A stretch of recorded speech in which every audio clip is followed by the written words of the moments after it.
Aux premières heures du 1er mars 2000, la petite et paisible ville d'Aberdeen, en Australie, a été le théâtre de l'un des crimes les plus inquiétants et les plus horribles jamais enregistrés dans l'histoire criminelle du pays.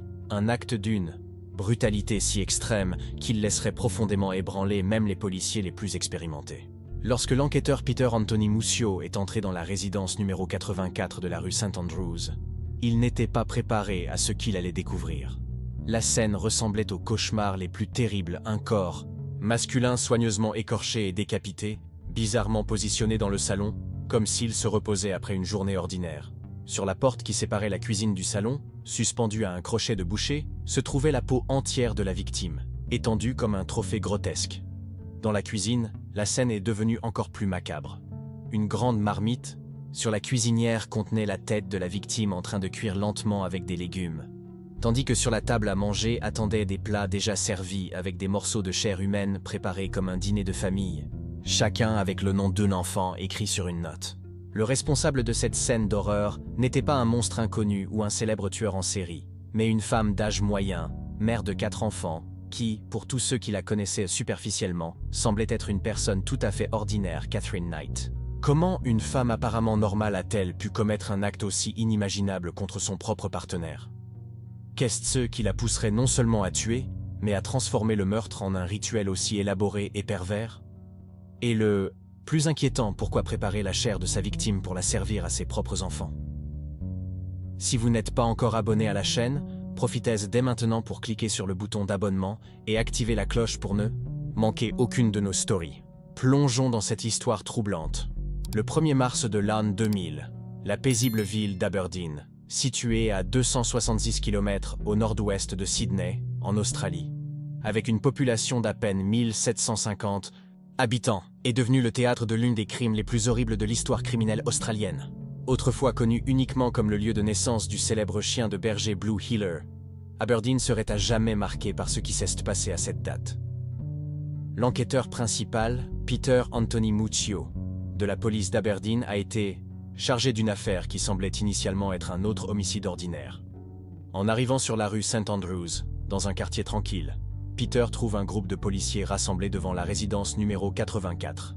Le sergent Neil Raymond, déjà arrivé sur les lieux du crime, a déclaré que l'affaire était extrêmement macabre. Sur la base d'enquêtes préliminaires, Neil a rapporté que Catherine Knight, une femme d'une quarantaine d'années, avait apparemment brutalement assassiné son compagnon John Price. Peter a également parlé à d'autres agents présents, notamment l'agent de service Graham Forlonger, le sergent Bob Wells et le gendarme principal Michael Pranny. Tout le monde était d'accord sur le fait qu'il s'agissait de mutilation, d'écorchage, de décapitation et éventuellement de cannibalisme. Lors de l'inspection, l'attention de Peter a été immédiatement attirée par un objet étrange situé sur la pelouse arrière de la maison, à côté du garage où était garée une berline Ford blanche. En se rapprochant, il réalisa que l'objet était en réalité un morceau de viande cuite. Sans hésitation, il a récupéré l'objet comme preuve et a demandé une analyse détaillée en laboratoire. Peter et le sergent Neil Raymond sont ensuite entrés dans la résidence par la porte arrière. Alors que Peter traversait la cuisine, il aperçut quelque chose qu'il n'oublierait jamais, un morceau de peau humaine accroché au haut de la porte, qui menait au salon. Le morceau de peau était long et s'étendait du haut de la porte jusqu'au sol, formant une scène qui semblait tout droit sortie d'un cauchemar. En entrant dans le salon, Peter fut confronté à un spectacle encore plus horrible. Le corps d'un homme sans peau et décapité, positionné de manière bizarre. À côté du corps se trouvait une bouteille de soda, apparemment placée dans les bras de la victime comme si elle y avait été délibérément placée. En observant la scène, Peter et Neil convinrent que le corps appartenait probablement au propriétaire de la peau tendue sur la porte de la cuisine. Le corps était plein de blessures, la plus notable étant un coup de couteau sur le côté gauche de la poitrine. De plus, certains muscles et organes de la victime étaient visibles, intensifiant l'horreur de la scène. Peter, au premier coup, deal, a été frappé par le fait que la tête semblait avoir été coupée d'une manière incroyablement propre et professionnelle. À côté du corps, dans un fauteuil, il a trouvé une pierre à aiguiser avec un manche noir et un paquet ouvert de cigarettes Winfield Blue. En se dirigeant vers le côté est du couloir du salon en direction du hall d'entrée, Peter a observé une grande quantité de sang répandu sur les murs et le sol. En réalité, les taches de sang étaient réparties dans toute la maison, mais semblaient avoir commencé dans la chambre principale de la résidence. Cependant, les taches dans la chambre n'étaient pas aussi intenses que celles trouvées dans le salon, ce qui indique que la victime a probablement commencé à poignarder dans la chambre et a été tuée près de la porte d'entrée. Cette théorie était étayée par une traînée de sang qui s'étendait sur environ 1 mètre du hall d'entrée jusqu'au tapis du salon. En se dirigeant vers la salle à manger, Peter trouva une grande table entourée de 3 chaises, chacune avec des vêtements ensanglantés suspendus au dossier. Sur la table se trouvaient divers objets, dont un sac à outils, d'autres vêtements, une petite mallette bleue, un jouet électronique en forme de gorille et quelques boîtes de médicaments sur ordonnance. Le petit nombre de pilules dans les boîtes suggérait qu'elles avaient été utilisées récemment. Peter retourna ensuite à la cuisine pour examiner de plus près la peau humaine tendue sur la porte. Il a pu identifier certaines caractéristiques de la victime, comme des cheveux noirs et bouclés sur le dessus, ainsi qu'un nez, une partie de la bouche et une oreille encore intactes. En y regardant de plus près, Peter a remarqué des marques de coups de couteau sur la peau, qui étaient attachés à un crochet à viande en acier. Cette vision a amené Pierre à conclure que celui qui avait commis cet acte possédait une grande habileté avec les couteaux. Toujours dans la cuisine, Peter se dirigea vers la cuisinière, où il remarqua une grande poêle en aluminium. Lorsqu'il enleva le couvercle, il fut confronté à une scène inimaginable. À l'intérieur, il y avait du liquide, des légumes et une tête humaine sans peau. Juste à côté de la cuisinière, l'enquêteur a trouvé d'autres plats déjà préparés. Ils contenaient 2 morceaux de viande cuite, des pommes de terre rôties, du potiron rôti, des courgettes, du chou, du potiron jaune et de la sauce. Sous chaque assiette se trouvait un morceau de papier déchiré sur lequel était écrit un nom. Sur l'un des papiers, le mot Beck était écrit au stylo à encre bleue, tandis que sur l'autre, le nom Jonathan. Peter pensait que les plats étaient destinés à ces personnes. De plus, il a remarqué que les morceaux de viande dans les assiettes ressemblaient à ceux qu'il avait trouvés et ramassés sur la pelouse derrière la maison.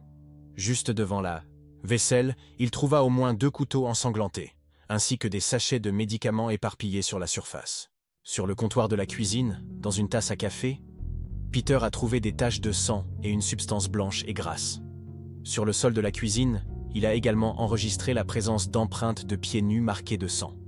Ces empreintes se trouvaient à proximité du réfrigérateur dont la poignée et l'intérieur étaient également couverts de sang. Du côté ouest de la cuisine, Peter repéra un petit placard. À l'intérieur, il a trouvé une photographie d'un homme qu'il pensait déjà être la victime. Et à côté de l'image se trouvait une montre tachée de sang. De plus, à côté de la photo, il a trouvé une note manuscrite, également tachée de sang, ainsi qu'une autre photographie et quelques petits morceaux de viande. La note, criblée de fautes d'orthographe, disait « Le temps t'a ramené Jonathan pour avoir violé ma fille. Toi pour Beck, pour Ross, pour Little John, joue maintenant avec le petit con de John Price. » Après avoir lu le contenu de la lettre, Peter a conclu que la principale suspecte, Catherine Knight, avait assassiné son compagnon John Price, écorché et décapité le corps, lui avait fait cuire la tête et avait servi des parties de ses fesses dans des plats apparemment destinés à ses enfants. Au début, le crime semblait être motivé par une vengeance, peut-être liée à quelque chose que John Price aurait fait. Cependant, pour bien comprendre les motivations d'un acte aussi brutal, il serait nécessaire d'interroger directement la personne responsable de cette scène d'horreur. Peu de temps après son arrestation, Catherine Knight a clamé son innocence et n'a même pas parlé aux enquêteurs, affirmant qu'elle ne se souvenait de rien. Ce n'est qu'après des enquêtes approfondies et des conversations avec des psychiatres convoqués par le tribunal que les autorités ont pu découvrir plus de détails sur la vie du suspect. Apparemment, Catherine a grandi dans une maison complètement dysfonctionnelle. Sa mère, Barbara Hogan, vivait avec l'Écossais John Hogan, avec qui elle a eu 4 enfants. À un moment donné, Barbara a entamé une relation extra-conjugale avec Ken Knight, le collègue de John. L'affaire a conduit à la fin du premier mariage et les amants ont déménagé ensemble dans une autre ville. Au cours des années suivantes, Barbara et Ken ont eu 4 enfants ensemble, 2 garçons et des jumelles. Catherine Knight était l'une de ces jumelles. Vers 1959, 2 des enfants aînés de Barbara, issus de son précédent mariage, ont emménagé avec elle après la mort de John Hogan. Durant cette période, Catherine a déclaré avoir été victime d'abus sexuels de la part de son père et d'autres membres de sa famille. Au départ, les enquêteurs ont exprimé leur scepticisme quant à ces allégations, mais les psychiatres appelés ont cru à ces informations, d'autant plus que d'autres membres de la famille ont ensuite fourni des informations corroborant les accusations de violences sexuelles. Selon Catherine, les abus se seraient produits jusqu'à l'âge de 11 ans. De plus, pendant cette période traumatisante, elle a également dû faire face à sa mère, qui exprimait fréquemment son dégoût à l'égard du sexe et des hommes en général. D'un autre côté, le plus grand confident et meilleur ami de Catherine était son oncle Oscar Knight. Ils étaient très proches et Catherine fut dévastée lorsque, en 1969, Oscar se suicida. Après cette tragédie, la famille a de nouveau déménagé, retournant cette fois dans la ville natale de Barbara, Aberdeen. Là, Catherine est entrée à l'école secondaire Muswell Brook. Ses anciens camarades de classe la décrivaient comme une jeune femme solitaire, également connue pour son comportement agressif. Elle intimidait fréquemment des garçons plus jeunes et, à au moins une occasion, attaquait un enseignant qui agissait en état de légitime défense, blessant Catherine. Mais malgré son comportement problématique, Catherine a été décrite de manière intéressante comme une étudiante modèle pendant les périodes de bonne conduite, recevant des récompenses et des éloges pour son dévouement. Les rapports indiquent également qu'elle était aimante et gentille avec les animaux. Un trait qui contrastait fortement avec son agressivité envers les gens. Son seul contact significatif avec la justice a eu lieu à l'âge de 13 ans, lorsqu'elle a été traduite devant le tribunal pour mineurs pour une accusation mineure. Cependant, elle a été rapidement libérée sans autre conséquence. Fil du temps, la reconnaissance de Catherine en tant que bonne fille a diminué jusqu'à ce qu'à l'âge de 15 ans, elle quitte l'école sans avoir suffisamment appris à lire ou à écrire. Après avoir quitté l'école, Catherine a trouvé un emploi dans une usine de vêtements, où elle est restée 1 an. Durant cette période, son père, Ken Knight, travaillait comme boucher qualifié, ayant exercé son métier dans plusieurs abattoirs tout au long de sa carrière. Ken avait une connaissance approfondie de la viande et passait 12 heures par jour à l'abattoir local.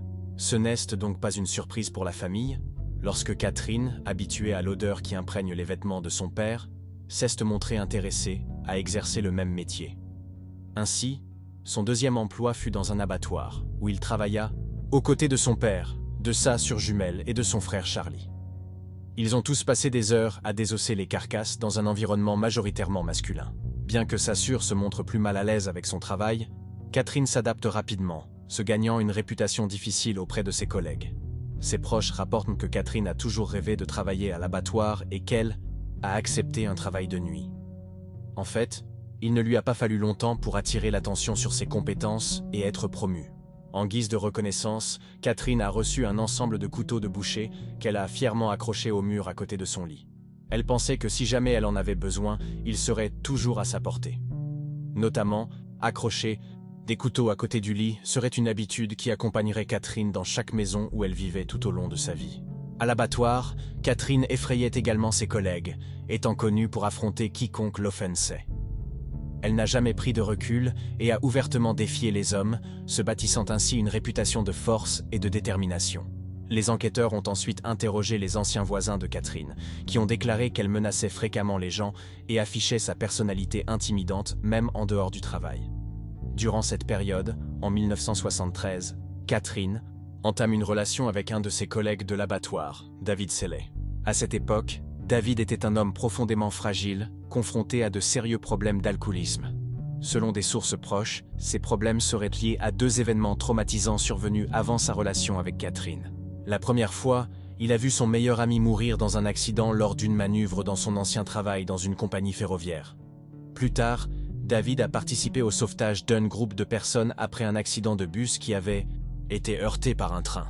Cette catastrophe a entraîné la mort de 6 enfants, laissant David profondément secoué par ce dont il a été témoin sur les lieux. Pour y faire face, David a commencé à boire de manière excessive, ce qui a finalement conduit à son licenciement. Il a ensuite obtenu un nouveau poste à l'abattoir d'Aberdeen, où il a fini par se lier d'amitié avec l'un des frères de Catherine. En 1974, c'est David qui prend l'initiative de demander Catherine en mariage. Lorsque Barbara, la mère de Catherine, a eu connaissance de cette demande, elle a averti David de faire attention à sa fille. Barbara a conseillé à l'homme de lutter contre son alcoolisme, affirmant que s'il commettait une erreur, Catherine pourrait même le tuer. En outre, Barbara a clairement indiqué qu'elle pensait que sa fille avait quelques vices desserrés, et cet avertissement semblait préfigurer les événements qui se dérouleraient lors de leur nuit de noces. David a été surpris par une tentative d'étranglement de Catherine. Sa justification pour la tentative de meurtre était qu'il n'avait réussi à avoir des relations sexuelles avec elle que 3 fois cette nuit-là, alors qu'elle en voulait plus. Cet épisode ne serait que le début d'un mariage plein de conflits et de violence. Un jour, David est arrivé tard à la maison après avoir participé à un concours de fléchettes dont il était finaliste. Catherine, qui était enceinte, s'est mise en colère et, alors que David mangeait, l'a attaqué avec une poêle à frire. Le coup a été si violent qu'il a provoqué une fracture du crâne de David, le forçant à fuir son domicile. L'homme a réussi à se rendre chez un voisin avant de se fondrer sous ses blessures. À l'hôpital, David a accusé Catherine de l'attaque. La police a tenté d'arrêter Catherine, mais après des pressions, David a été convaincu d'abandonner les accusations et l'affaire n'a pas continué. Puis, en mai 1976, la fille du couple, Melissa Ann, est née. Malgré cela, le mariage a continué, à se détériorer jusqu'à ce que, quelque temps plus tard, David s'enfuit avec une autre femme et s'installe dans le Queensland, abandonnant Catherine et leur fille. Le lendemain de l'abandon, Catherine a été vue en train de pousser la poussette, avec Melissa Ann dans la rue principale de la ville, visiblement modifiée. Elle balançait agressivement la poussette d'un côté à l'autre. Des plaintes ont été déposées, Catherine a finalement été arrêtée et admise à l'hôpital St. Helm de Tamworth. Là, on lui a diagnostiqué une dépression postpartum et elle est restée sous soins médicaux pendant plusieurs semaines jusqu'à sa sortie. Cependant, peu après avoir quitté l'hôpital, Catherine a commis un acte encore plus alarmant. Elle a laissé sa fille nouveau-née sur les voies ferrées, puis a volé une hache et a parcouru la ville en menaçant de tuer des gens. Pendant ce temps, un sans-abri connu sous le nom de Old Tad passait près de la voie ferrée et a réussi héroïquement à sauver le bébé avant que le pire n'arrive. Catherine a fini par être de nouveau arrêtée et envoyée à l'hôpital S. Elmo. Cependant, après avoir démontré une apparente amélioration en moins d'une journée, elle a été relâchée. Mais cela n'a pas duré longtemps, et elle a de nouveau attiré l'attention des autorités lorsqu'elle a kidnappé une femme sous la menace d'un couteau. Lors de l'enlèvement, Catherine a forcé la femme à se rendre au Queensland, où elle avait l'intention de rencontrer David Selley. Cependant, lorsqu'ils se sont arrêtés à une station-service, la femme a réussi à s'enfuir et a appelé les secours. Catherine envisageait de tuer le mécanicien qui avait réparé le véhicule avec lequel David s'était enfui, et lorsque la police est arrivée sur les lieux, Catherine avait pris en otage un petit garçon avec le même couteau. Les autorités ont réussi à l'approcher et à la désarmer à l'aide de balais. Après avoir été immobilisée, Catherine a été de nouveau admise, cette fois à l'hôpital psychiatrique Morissette. Après avoir été informé des événements, David a quitté son amant et a décidé de retourner à Aberdeen. Il a emmené sa mère avec lui, cherchant de l'aide pour faire face à Catherine en difficulté. À l'époque, David travaillait déjà comme chauffeur de camion dans le Queensland, mais il a parcouru des centaines de kilomètres pour tenter d'aider Catherine. Elle, à son tour, était extrêmement heureuse de le voir et c'est ainsi qu'en août 1976, le trio Catherine, David et sa mère s'installa à Ipswich, à l'ouest de Brisbane. Là-bas, Catherine a trouvé un emploi dans une boucherie locale. Au cours des années suivantes, le couple reste ensemble, mais fait face à de nombreuses disputes, dont beaucoup sont causées par les fréquentes crises de colère de Catherine. Au cours de ces épisodes, elle attaquait David avec ses poings, ses ustensiles de cuisine ou tout autre objet qu'elle trouvait à portée de main. Malgré les conflits, le couple a eu une autre fille, Natasha Marie. Jusqu'à ce que, au milieu des années 1984, David rentre chez lui après une journée de travail et trouve la maison complètement vide. Cette fois, Catherine avait fait ses valises et s'était enfuie avec ses 2 filles dans la ferme de ses parents, située à la périphérie d'Aberdeen, laissant derrière elle David Selley. Quelque temps plus tard, Catherine a déménagé au centre d'Aberdeen et a trouvé un emploi à l'abattoir local. Cependant, elle a été victime d'un accident du travail qui l'a obligée à bénéficier d'une pension d'invalidité. En outre, le gouvernement lui a fourni une résidence dans le cadre du projet de la commission du logement à Aberdeen. En 1986, Catherine entame une relation avec David Saunders, un mineur de 38 ans, qui devient rapidement une autre victime de son comportement abusif. Selon certaines informations, Catherine jetait souvent David hors de la maison lors de crises de jalousie, affirmant qu'il la trompait. La relation a atteint un point critique en mai 1987, lorsque Catherine a tranché la gorge du chiot dingo que possédait David. Elle a menacé l'homme en lui disant qu'il subirait le même sort s'il avait une liaison avec une autre femme. De plus, Catherine a attaqué David avec une poêle à frire, le laissant inconscient. Malgré le comportement inquiétant de Catherine, David est resté dans la relation, et le couple a eu plus tard une fille nommée Sarah, qui est devenue le 3e enfant sous la garde de Catherine. L'année suivante, Catherine et David achètent une maison. Cependant, le comportement de Catherine a continué d'inquiéter la famille de David. À un moment donné, elle a commencé à décorer la résidence de manière macabre, en utilisant des peaux d'animaux, des crânes, des cornes, des pièges rouillés, des vestes en cuir, de vieilles bottes et des machettes. Dans la nouvelle maison, les combats ont persisté. À un moment donné, Catherine a attaqué David avec un morceau de fer puis l'a poignardé à l'abdomen avec des ciseaux. Désemparé et craignant pour sa vie, David s'enfuit. Lorsqu'il était revenu chercher quelques affaires, il a trouvé tous ses vêtements coupés en morceaux. David décide de s'absenter de son travail et se cache pour éviter tout contact avec Catherine, qui le recherche inlassablement. Les amis et la famille de David ont pris conscience de la situation et ont refusé d'aider la femme à le retrouver. Quelques mois plus tard, lorsque David a tenté de rendre visite à sa fille, il a découvert que Catherine s'était rendue à la police et avait menti, l'accusant d'agression et affirmant que sa famille avait peur de lui. Cela a abouti à l'émission d'une ordonnance d'interdiction contre David. Se sentant complètement impuissant, David abandonna définitivement Catherine et sa fille. Pendant ce temps, Catherine entame une relation avec John Chillingworth, un ancien collègue d'abattoir de 43 ans. De cette union est né un autre enfant, mais la relation n'a duré que 3 ans. La rupture s'est produite sans grande explication, mais John considérera plus tard que c'était sa plus grande chance. Après la fin de la relation, il a réussi à surmonter la perte, à abandonner l'alcoolisme et à trouver un nouveau but dans sa vie. En revanche, Catherine entame rapidement une liaison avec John Charles Thomas Price, un homme d'une quarantaine d'années, et celui qui deviendra sa victime fatale. À l'époque, John était père de 3 enfants et était connu comme un homme aimant et apprécié de tous ceux qui le connaissaient. Selon les déclarations des membres de la famille, John était au courant des histoires concernant Catherine et de son comportement violent. Cependant, bien qu'il connaisse ce passé, il l'aimait bien, et ses enfants montraient également de la sympathie. Ainsi, au début, la relation semblait parfaite. Comme dans les cas précédents, Catherine Ceste montrait une partenaire dévouée et aimante, se consacrant à la cuisine, à la couture et aux soins de l'homme. Cependant, les choses ont commencé à mal tourner lorsqu'il a refusé d'accepter la demande en mariage de Catherine. En réponse à son refus, Catherine a envoyé une cassette vidéo au patron de John, qui montrait plusieurs objets qui, selon elle, avaient été volés dans l'entreprise où il travaillait. À l'époque, John occupait un poste dans une société minière, ce qui lui procurait un bon revenu.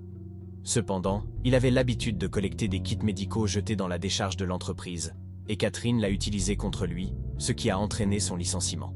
Après l'épisode, John a expulsé Catherine de la maison et sa vie semblait être revenue à la normale.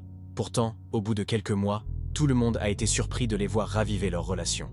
Les amis de John ont exprimé leur mécontentement et ont déclaré qu'ils ne voulaient plus vivre avec lui s'il continuait avec Catherine. Malgré tout, John a décidé de ne pas lui permettre de revenir vivre avec lui, ce qui a déclenché des combats encore plus intenses. Les disputes sont devenues fréquentes et ont culminé en février 2000, lorsque, après une bagarre, Catherine a poignardé John à la poitrine. Il a survécu et l'a de nouveau expulsé de la maison, cette fois en intentant une action en justice. En conséquence, elle a obtenu une ordonnance restrictive pour se protéger elle-même et ses enfants de Catherine. Mais la décision a rendu Catherine encore plus en colère. Selon les témoignages d'Amis, John a avoué qu'il craignait pour sa vie. Le jour où il a obtenu les papiers d'interdiction, John a déclaré que s'il n'allait pas travailler le lendemain, la cause serait sa mort aux mains de Catherine. Et malgré les conseils de ses amis de ne pas rentrer chez lui, John a décidé de rentrer, inquiet de la possibilité que Catherine apparaisse là-bas et se retrouve seul avec ses enfants.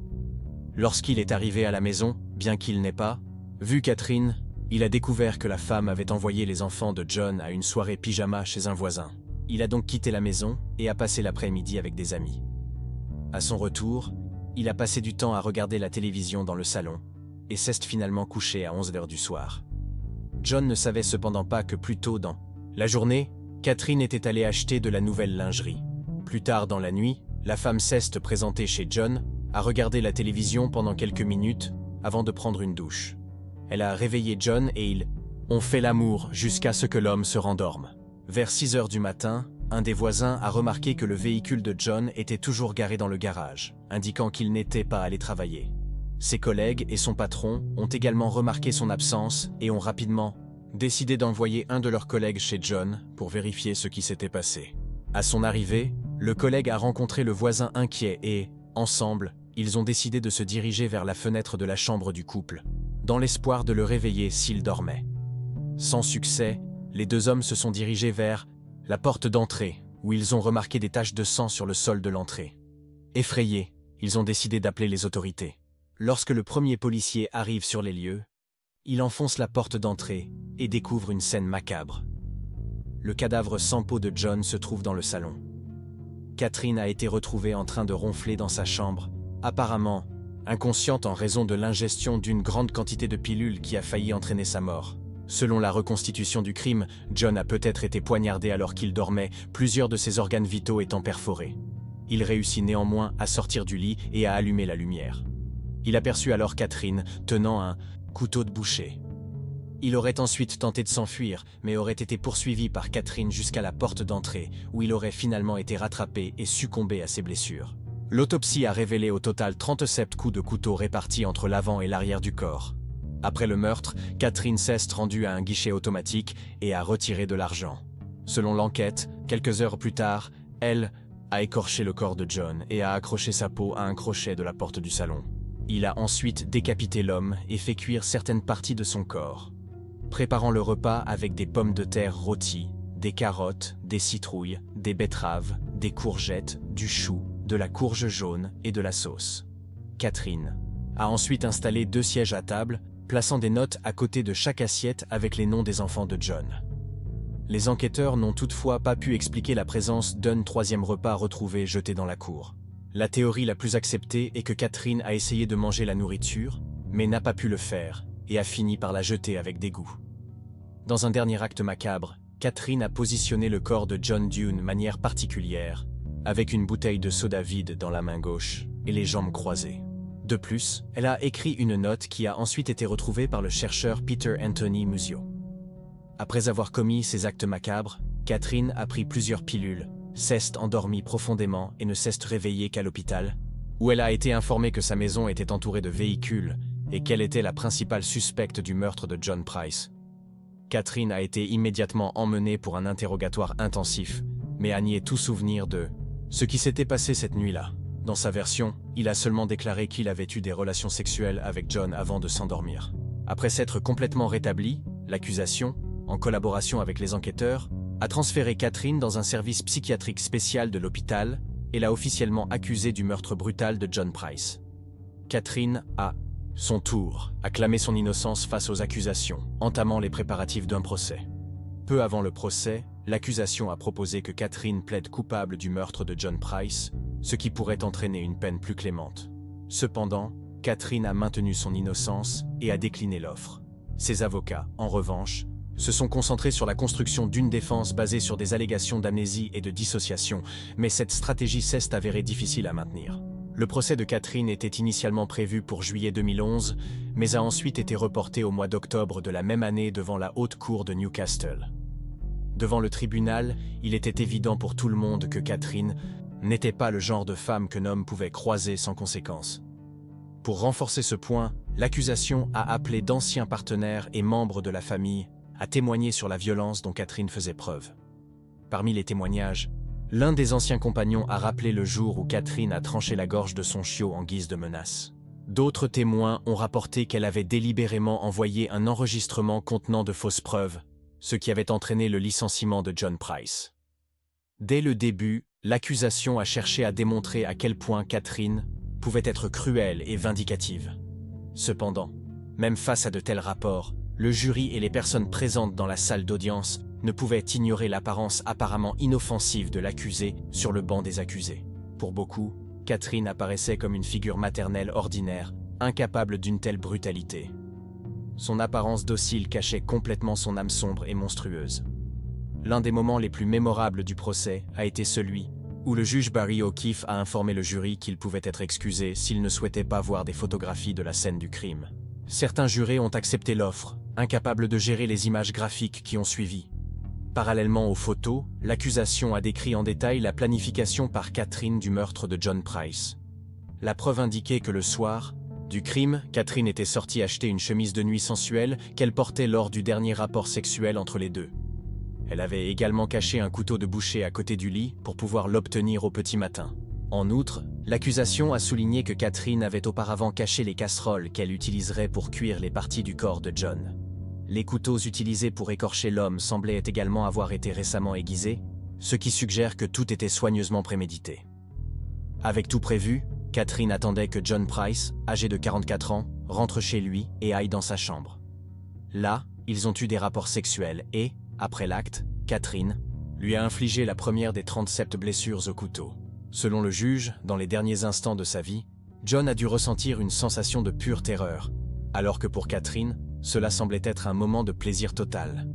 Le juge a également souligné que, jusque-là, le criminel n'avait montré aucun signe de remords.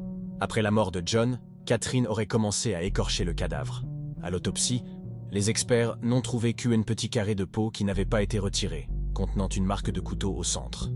Puis Catherine décapita John et lui fit cuire la tête dans une grande marmite. Comme nous le savons déjà, la tête était cuisinée avec des légumes. De plus, Catherine coupait la viande des fesses de John et la préparait sous forme de morceaux de steak qu'elle avait l'intention de servir aux enfants de l'homme. Ces actes macabres et inhumains ont conduit Catherine à être considérée comme l'un des pires meurtriers de l'histoire criminelle de l'Australie. Au tribunal, l'accusation a également souligné le mépris de Catherine pour le cadavre en plaçant le corps de John de manière grotesque et moqueuse. Elle plaça une bouteille de soda vide sur le bras gauche du cadavre et croisa ses jambes, donnant l'impression qu'il se détendait sur le canapé. Cette note laissée par Catherine, retrouvée sur les lieux du crime et mentionnée au début de cet épisode, a en fait été écrite par la femme, dans laquelle elle alléguait que John avait agressé sexuellement sa fille. Cependant, les enquêteurs n'ont trouvé aucune preuve à l'appui de cette accusation, la qualifiant d'infondée. Sur la base des événements de cette nuit-là, l'accusation a décrit les actions de Catherine comme un moment de plaisir sadique, soulignant sa compulsion à couper, mutiler et écorcher. Le lendemain du début du procès, Catherine a modifié sa déclaration et a choisi de plaider coupable. Cependant, elle a refusé d'accepter l'entière responsabilité de ses actes. Informé du changement de déclaration, le juge a ordonné qu'une évaluation psychiatrique soit effectuée immédiatement afin de déterminer si Catherine comprenait les conséquences de sa culpabilité et si elle était capable de faire une telle déclaration. L'un des psychologues criminels les plus renommés d'Australie, le Dr Milton, a été chargé d'interroger Catherine Knight. Après l'évaluation, il a conclu que Catherine souffrait d'un trouble de la personnalité limite, un trouble caractérisé par des sautes d'humeur rapides, une colère intense, des pensées paranoïaques temporaires, de l'impulsivité, des relations instables et des efforts désespérés pour éviter l'abandon, entre autres signes. Cependant, le Dr Milton a déclaré que, malgré son trouble, Catherine savait probablement exactement ce qu'elle faisait la nuit où elle a tué John Price. Ainsi, le 9 novembre 2011, Catherine Mary Knight a été condamnée à la réclusion à perpétuité. À l'époque, il s'agissait de la peine la plus sévère autorisée par la loi australienne, et elle est devenue la première femme de l'histoire du pays à recevoir une telle peine. Le dossier judiciaire comprenait une note explicite selon laquelle Catherine ne serait jamais libérée. L'une des questions les plus controversées dans le cas de Catherine était de savoir si elle avait réellement consommé des parties du corps de John Price après lui avoir fait cuire la tête et des morceaux de fesses.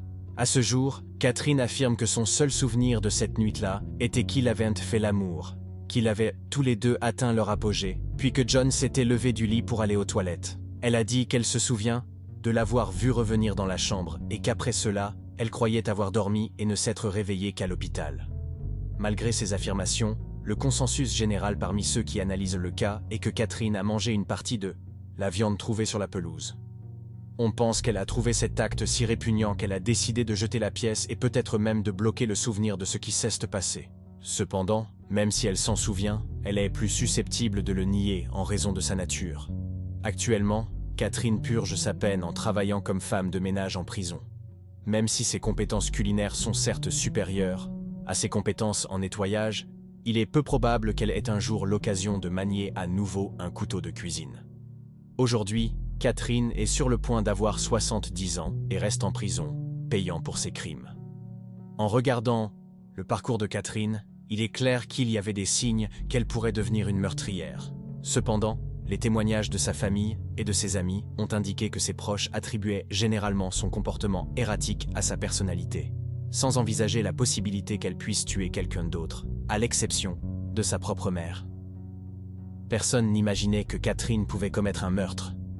Enfin, même si Catherine Knight est devenue célèbre pour ses actes, elle n'a pas été la première personne dans le monde criminel à écorcher et à consommer les parties du corps d'une autre personne.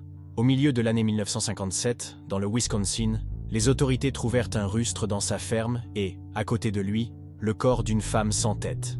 Elle avait été éviscérée et pendue au chevron comme un cerf. Un cure humain a été trouvé dans la poêle, prêt pour le déjeuner, et dans le réfrigérateur, la police a trouvé plusieurs autres parties du corps enveloppées dans du papier. Cependant, la personne responsable de cette horreur avait également l'habitude de faire des choses pires. Les enquêteurs se sont rendus compte que les abat-jours de la maison étaient fabriqués à partir de masques en peau humaine. Ils ont également trouvé une assiette creuse fabriquée à partir d'un crâne humain évidé, une ceinture fabriquée à partir de tétons humains et des pantoufles en peau humaine. Le montagnard deviendra connu dans le monde entier sous le nom d'Ed Gein. Dans Sea Oats, l'une de ses déclarations, il a déclaré qu'il aimait danser sur la pelouse de la ferme au clair de lune, avec le torse coupé d'une femme. Ed serait enfermé dans une unité psychiatrique d'État, où il resterait jusqu'à sa mort. Et ce n'est pas tout, quelques années plus tard, les autorités de Philadelphie auraient affaire à l'emblématique Gary Heidnik. Il a kidnappé plusieurs femmes noires et les a enchaînées dans sa cave pour en faire ses esclaves sexuels. L'une d'elles finirait morte, démembrée, et des parties de son corps seraient placées dans une casserole dans la cuisine. Ses côtes étaient placées dans une rôtissoire et serviraient probablement de dîner aux prisonniers et peut-être à Gary lui-même. Le fait est que, bien avant Ed Gein, Gary Heidnik et Catherine Knight, les gens s'entretuaient et se mangèrent déjà. Au milieu des années 1570, un homme nommé Peter Stump apparut dans la campagne allemande. Il s'en est pris aux personnes vulnérables, les a tuées et, d'après l'histoire, elles ont toutes été dévorées. Au total, une quinzaine de victimes ont été recensées, dont des femmes et des enfants. Lors de son arrestation, Peter a été attaché à une roue de chariot et brutalement tué. Il était encore en vie lorsque ses bras et ses jambes ont été brisés et que sa tête a été coupée. Son cadavre a été brûlé et il a ainsi quitté ce monde pour toujours grâce à ses cendres. Dans notre monde, les humains sont les seuls animaux capables de recourir à la violence et à la brutalité de manière totalement volontaire. Ils n'y a ni instinct ni besoin. Certains d'entre nous choisissent simplement de tuer, de profaner, de décapiter et de dévorer les autres. Au milieu des années 70, Theodore Bundy allait coûter la vie à des dizaines de jeunes universitaires à travers les États-Unis. Certains d'entre eux n'ont jamais retrouvé leur corps et au moins 12 d'entre eux ont été décapités. Enfin, de compte, pour ces personnes, leurs semblables n'étaient que des objets qui, à un moment donné, devenaient la cible de leur frustration, de leur pulsion et de leur carnage. Catherine Knight a tué l'homme le plus proche avec lequel elle était en contact et, sans montrer aucun sentiment, a cuisiné des parties de son corps pour que ses propres enfants les mangent au déjeuner, démontrant le pire côté de la nature humaine. Une nature dont elle n'avait même pas le courage d'admettre qu'elle existait en elle. Vous avez aimé ce reportage sur le cas de Catherine Knight? N'oubliez pas de laisser votre like et de vous abonner à la chaîne. Dans les commentaires, laissez des suggestions pour d'autres affaires pénales que vous aimeriez voir ici. Votre participation est essentielle pour la continuité du Bone Collector. Jusqu'au prochain épisode.